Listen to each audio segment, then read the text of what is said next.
много повече включени в нея и регионални избори, а може и да не бъде тази организация.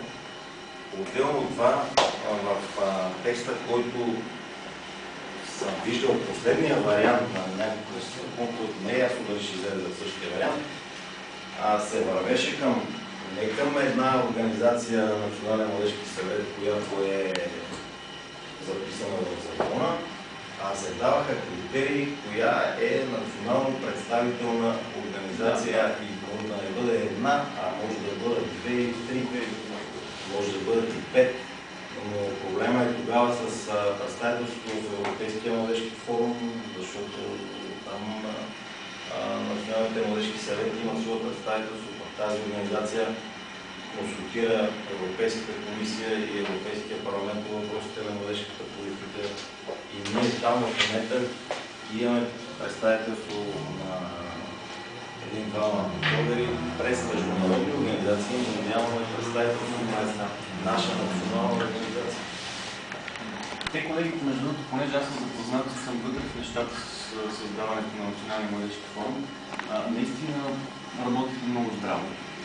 И преди създаването му миналата година, по-миналата бяха създавани, вие знаете, консултативни младежки съвети, по региони, които да обединяват и на регионално ниво организации.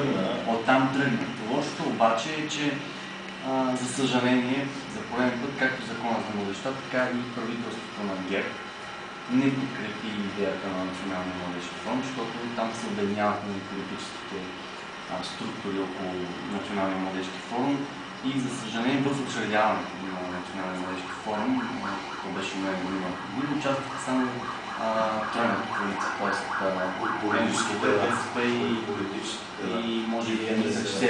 Да, НДСВ. Тоест само те подкрепиха, но те като опозиция някакси им дариха това рамо, което трябваше ГЕРБ в лицето на държавата да постигне.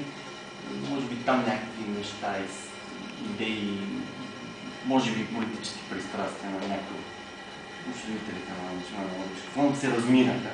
Да, аз участвах в този процес тогава и първоначално младежката организация на ГЕРБ участваше. Да, точно. Тя се оттегли в последствие. Имах своя концепция как да изглежда Националния младежки форум.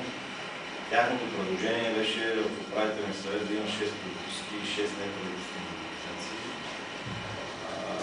Обратната теза беше, че не трябва да се допускат политическите организации да доминират една такава организация. В резултат на което политическата квота беше намалена. И след това, докато се правеше лъжка за другите неща, те допускаха едно писмо, че напускат